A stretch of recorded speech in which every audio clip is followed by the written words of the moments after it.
Hello, beautiful people, and welcome back to another episode of Hooked on Fantasy. I am your host, Luke Sawhook, and today we have another great show in store for everybody. We have the NFC North breakdown. Last episode, we took a look at the AFC North, my favorite division, and the National Football League, Steelers, Bengals, Browns, and Ravens. And today it is NFC North time with the Lions, the Packers, the Bears, and the Vikings. It's going to be a great show in store for everybody today. We're going to take a look at a lot of questionable running back situations with the Lions and the Bears. Take a look at some quarterback controversy with Aaron Rodgers in Chicago with Justin Fields versus Andy Dalton. A lot of wide receiver question marks in Detroit and all that good stuff. But guys, most importantly, this is the first show where I have sound effects. I downloaded a super cool sound effect app on my phone. I think it's called Meme Audio or something. If you guys want to check it out for your podcast, it's really great. If you like meme stuff, you'll love it. If you don't like meme stuff, you might not like it as much, but I love it. So to get the sound effects off the board, let's start off with a little bit of a happy sound effect, just because, I don't know.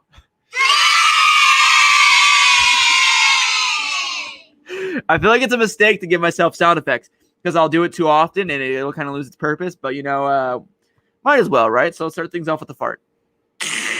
There we go. All right, starting off with the fart, and we're moving on to one of the stinkiest fantasy football offenses recent history with their terrible quarterback play and their questionable wide receiver play, not named Allen Robinson.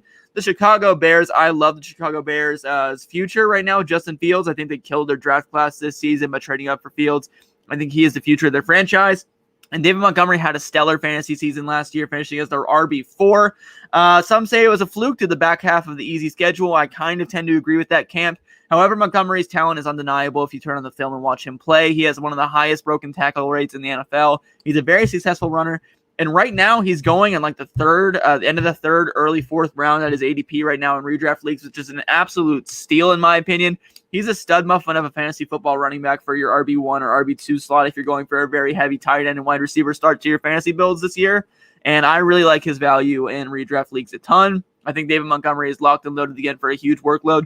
Sure, Tariq Cohen was not there for a lot of last season because he was injured, but I do think that David Montgomery will still be getting a very, very large majority, if not the full lion's share of targets and goal line carries and all those good old-fashioned rushing opportunities. Moving on to the wide receivers in Chicago, there's not much to be said, really. Allen Robinson is a stud muffin. I think every single year he lives between that wide receiver, like 15 to 8 range. And I think this will be another really solid year for Allen Robinson. I don't love getting him as my wide receiver 1, but if you can get him as your wide receiver 2 or even 3 in some leagues, I think that is an absolutely exceptional start to your fantasy drafts. Allen Robinson is about as safe as it comes. He's very quarterback proof, and if Justin Fields and him start to click, his sky is really the limit. I think his ceiling could even crack the top 6 this year. If everything really starts to click with Justin Fields in that offense, he's going to see the dominant percentage of that target share, and he's going to see a lot of red zone work and a lot of touchdowns. Moving over to some more sleepers over here in Chicago, we got Darnell Mooney. Everyone knows Darnell Mooney. Everyone loves Darnell Mooney. But the question is, can Darnell Mooney translate those good flashes he does on tape into actual fantasy football success? My answer is maybe. Darnell Mooney, while he does have amazing flashes of potential on tape, he's open all the time. It really is going to depend on the quarterback to hit him. And for Dynasty, I absolutely love Darnell Mooney at a value. I think that him and Justin Fields are going to have a long-term connection. But in the meantime, I don't really think he is that great of a value with Andy Dalton under center for maybe half of the season. So if you draft Darnell Mooney in your redraft leagues, I think you're kind of stupid. And for that, you earn a Doge Bonk sound effect. Thank you very much, Doge Bonk. Anyway, moving on to the tight end position in Chicago, we have Cole Kmet and old man Jimmy Grandpa.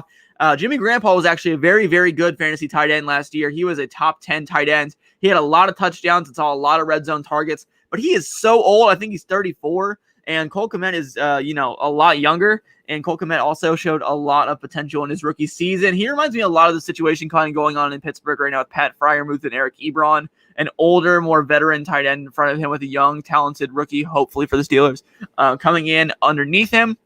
I think Cole Kmet is a very balanced tight end, and he should see a lot more reception work going forward in the Chicago Bears offense with Justin Fields, hopefully. I think that Fields really has an opportunity to break out Cole Kmet this year, and Cole Kmet's a very talented tight end. I think we all know in the fantasy community that we like Cole Kmet around here. Around these parts, we love and respect Cole Kmet, you know what I'm saying? I really, really just appreciate the talent that he brings to the field. I think that eventually he'll be able to work out over top of Jimmy Graham, and I think that he will be able to kind of, win the job fully. I think that this is the year where he kind of takes the reins from Jimmy Grandpa, and Grandpa fades away with his walker into the everlasting sunset that is the abyss of the tight ends room in Chicago. I do really think that Kmet is not locked and loaded this season. I've been picking up in a lot of best ball drafts. I would not want to wait for Cole Kmet to be my tight end 1 in redraft leagues this year just because Jimmy Graham is present in the locker room. However, I do think that Kmet's a good value at his ADP. So if you want to have 2 tight ends on your redraft team, which I don't necessarily recommend doing, Cole Kmet's a good value there. I do think he can produce. It's just a matter of who's quarterback. Is Jimmy Graham playing? Is he hurt? Is he healthy? There's a lot of factors there. Moving on to the most important thing about the Chicago Bears for fantasy this season, and it is the quarterback play. The quarterback play is going to be crucial. The Chicago Bears traded up for a lot of draft picks to get Justin Fields this season, and I think it was the steal of the draft. Absolutely, hands down. Justin Fields was the second best quarterback in that draft class, maybe even the first if everything shakes out his correct way. I mean, the Chicago Bears is a good landing spot. They have good weapons. They're a good organization. They have an amazing defense. Pretty good head coach. Matt Nagy hasn't really pulled it off lately, but to his credit, he hasn't had the best quarterback play ever. Mr. Trubisky, I'm talking to you. And Nick Foles, I'm also talking to you because you were terrible. You were so bad, Nick Foles. You were so bad. I think he gets a fart sound effect for that. What do you guys think? Oh, wait. Even better. That sums up the Chicago Bears quarterback situation perfectly, in my opinion. I think that their quarterback play has been historically horrific. The thing is that's really interesting is that they promised Andy Dalton the starting job whenever he signed his contract to come to Chicago. You bring in Justin Fields, who clearly deserves to be the starter right away, in my opinion. Andy Dalton, well, he is no scrub. He is above average, maybe average-ish, not really even average at all. He's pretty below average. I don't know how I started off with above average when talking about Andy Dalton in a sentence. That was strange. But for your game manager quarterback, Andy Dalton can do a decent job. He can move the ball down the field, and he can, push the offense along okay. But Justin Fields, he can push the ball deep immediately. He can drive the ball exceptionally outside the hashes. He can run. He can run the play action. He can play RPOs. He can do it all, really. He's a perfect quarterback for the modern-day NFL offense. And I think that hopefully no later than midseason, Justin Fields takes over. And I think that there really will be a great buy opportunity in fantasy football this year for guys like Allen Robinson and Darnell Mooney from midseason on to buy low on those younger players who haven't produced that much this season. When Justin Fields takes over, everyone will want to be buying them up. It's a great opportunity to kind of get in there and flip your players for more. And I think that Fields really brings a value flip to the table there for Chicago. Moving on to the Detroit Lions. Shout out Chris, Detroit BC on Twitter. If you're listening out there, my man. It's your time for your team. The Detroit Lions, the fantasy team this year is very, very interesting for a lot of reasons. Matthew Stafford, franchise quarterback, fantasy star, not superstar, heads out of town. And now we are left with a lot of broken pieces. Jared Goff comes to town after a mediocre season in LA. Will he bounce back? Will he not? He's only 26 years old, still has a lot of career left ahead of him. But how much tread is left on that arm? He has a bit of a noodle arm, and he's a bit of a game manager. Sean McVay is the offensive guru, at least that's how everyone thinks he is around the NFL. What if he really isn't? What if Jared Goff just goes to Detroit and breaks out? That'd be hilarious in my opinion, but I don't think it's going to happen. First up, let's talk about TJ Hawkinson. TJ Hawkinson has been a stabilizing force for the Detroit Lions offense these last couple seasons, and I think that this year is the year we really see him make the leap into fantasy football elite realm. I have him slated as my tight end 3 this year in PPR, mostly for the reason that they have barely any wide receivers. I'll get to the wide receiver room in a moment, but they do not really have a true wide receiver 1 at all in Detroit. I think it's a room of a bunch of wide receiver 2s or wide receiver 3s, and they're all going to be kind of fighting to the death, battling it out for those roster spots. TJ Hawkinson, however, will be the locked and loaded number 1 target in this offense, in my opinion. I think that he's going to be peppered with targets at Jared Goff's low average depth of target, and I think he's going to be a PPR monster this season. I think he's a lock for like over 10 points a game. I think he's going to be a really, really good player. Touchdowns might not come in the most high volume for TJ Hawkinson because that offense is probably not going to be moving the ball very well, if I'm being honest. But TJ Hawkinson is going to be a PPR monster, and I really like the value of him in redraft leagues. Moving on to the failure of all failures, the disappointments of all disappointments. Sean McVay loved him. Everybody else hated him. We got Jared Goff. Jared Goff, I just talked about him a little bit more. He's a game manager at his finest. He doesn't really drive the ball down the field very well. He doesn't move very well. He's been a bit banged up recently. In the playoffs, he had that broken thumb that kind of held the Rams back last season, and it didn't end up going very well for them as a franchise. The thing is, though, that I think that Jared Goff is a good value at his ADP in Superflex redraft leagues and in Dynasty. So listen, here's why I think he's a good value in Dynasty, okay? It's because starting quarterbacks of any facet in Dynasty are extremely valuable. Jared Goff is better than most starting quarterbacks in the NFL, still in my opinion. Not most. I don't think he's above average, but I think he's better than a lot of guys who are playing still. I think that he's not washed. I think that he still has a lot of gas in the tank. And I think that it would be best for the Detroit Lions to keep Jared Goff around for the team for a couple seasons and build around him rather than kick him to the curb and draft a quarterback and figure out the rest later. I think they want to see this season what they have in Jared Goff. And if Goff is okay and shows that if he has a supporting cast, he can get the job done, I think they'll keep him. I mean, everyone just forgets that Jared Goff led a team to a Super Bowl just 2 or 3 seasons ago against the Patriots. Sure, they lost, and it was like the most boring Super Bowl game I've ever watched in my entire life. Jared Goff is not that bad of a quarterback, you guys. And I think that he is a steal at his current ADP. He does not have great weapons. The offensive line is improving. The defense is terrible. And what does that equal? It equals fantasy football success minus the weapons part. That's why I think TJ Hawkinson is going to be amazing. Moving on into those weapons, though, the wide receiver room is a major, major question mark. You got Tyrell Williams, Rashad Perryman, Amon-Ra St. Brown. Danny Amendola might be there still. I don't really remember. It's just a bunch of, Quintus Cephas as well. It's just a bunch of what ifs. And the players I'm taking shots on right now are Amon-Ra St. Brown and a late sleeper, probably will be on your waiver wire, is Tyrell Williams. I'm watching him very, very closely in week 1. Tyrell Williams is a really solid NFL wide receiver. He's been injured the last couple seasons, banged up with the Las Vegas Raiders, and now he finds his spot on a new roster with the Detroit Lions. And I think they paid him decent money, if I'm not mistaken, to go join that team. I do think that Tyrell Williams will have a pretty critical role in this offense, but the one I'm really paying attention to and drafting a lot in best ball leagues and in redraft leagues extremely late is Amon-Ra St. Brown. For you guys who follow me on Twitter, you know that I really like Amon-Ra St. Brown. I sat down and watched a lot of film of his. He reminds me a lot of Juju Smith-Schuster coming out as a prospect. Very physical, skilled route runner for his size, plays very gritty. I really like his play style. I think that he has the opportunity to come in and have immediate fantasy success, which is fantastic given his lower draft capital in the 5th round, I believe, which really hurts. However, it doesn't really matter that much in this situation because there's really not anybody in front of him. So if he balls out in training camp and preseason, Amon-Ra St. Brown could really easily carve out a big role for himself in the target share of that offense.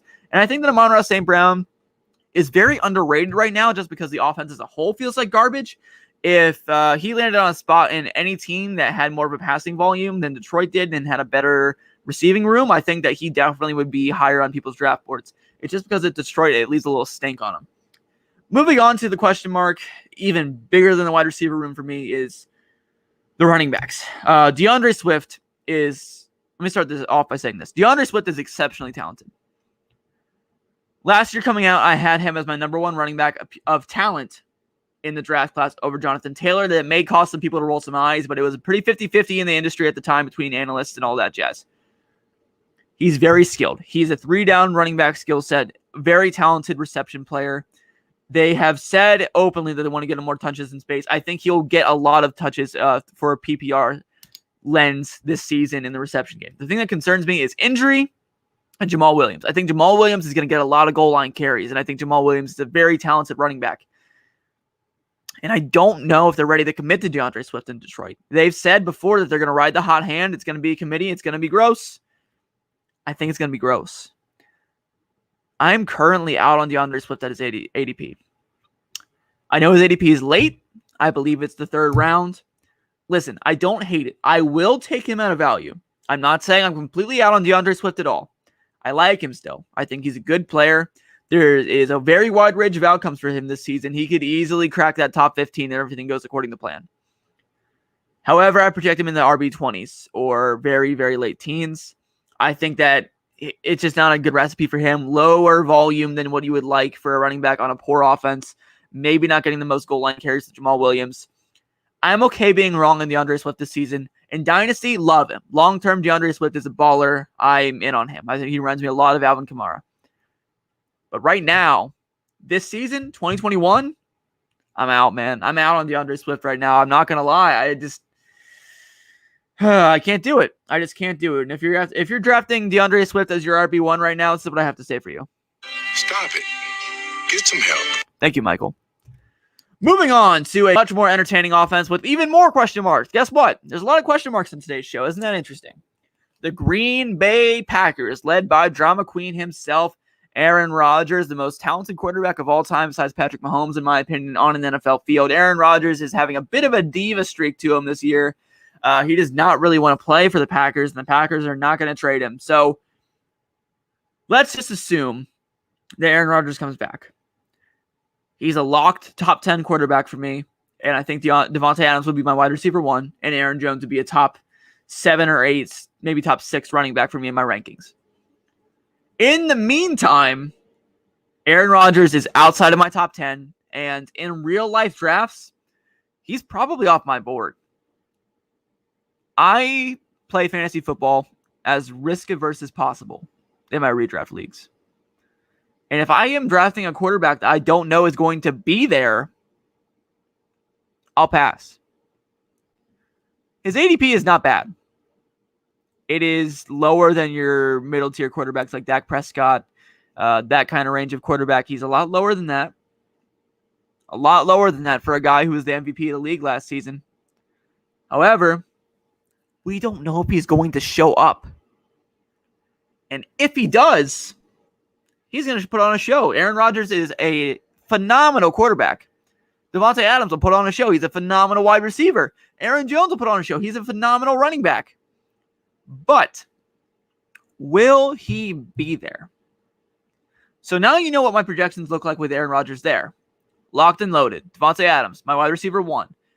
Aaron Jones, top 8-ish running back for me. But 4, if he's not there, things get ugly quick. Aaron Jones falls out of my top 10. Devontae Adams falls out of my top 5. And Aaron Rodgers obviously would be off my board. So the question is for the Green Bay Packers, will it all fall apart if Aaron Rodgers is not in town? And it's an interesting question. Marquez Valdez-Scantling is a great player to keep an eye on for a great stash in a waiver wire play this season, if everything comes together for him. And Robert Tonyan is going to be really interesting. That's all I'm going to say on Robert Tonyan. Very touchdown independent player. If Aaron Rodgers is not there, he's completely off my board. If he is there, I don't mind taking him at a value of like tight end 10-ish. Or 12. I would wait on Robert Tonyan, but he's a good value late. But he's going to be inconsistent for your team. Good best ball tight end, though. Really good best ball tight ends. And on for our last team of the day, by far the most exciting, in my opinion, the Minnesota Vikings. Woo! Yeah, baby! That's what I've been waiting for. That's what it's all about. Woo! Minnesota Vikings are a fantasy gold mine. They have been for the past couple of years now. Justin Jefferson and Adam Thielen are 2 wide receivers I am in love with this year, especially Adam Thielen as ADP. I think Thielen is a locked and loaded top 18, 15 wide receiver this season. A lot of people are calling for his touchdown regression. I say no. I think that Adam Thielen is just that kind of player, and I think Kirk Cousins and him have a very special connection. Justin Jefferson, I think he may regress a little bit from last season, but at his ADP, I still think he's a good value. Justin Jefferson is a lock top 12 guy, in my opinion, if everything stays the same in Minnesota's offense, if they both stay healthy. By them, I mean Jefferson and Thielen. They pair very nicely on the outside together, and I think that they are a dynamic duo that is going to be lighting teams on fire this year for redraft. I love them both so much. Kirk Cousins, beautiful fantasy quarterback. His ADP is always on the freaking floor. He always produces. He always is a fringe QB1 to high-end QB1, like QB10 range. It's where he lives, sleeps, breathes, and makes his money. And, Dalvin Cook is a stud. What more else do I have to say? Dalvin Cook is amazing. He's so good, dude. Dalvin Cook is one of the most talented NFL running backs I have seen with my eyes. He is freaking amazing. This is how I feel every time I draft Dalvin Cook in a redraft league.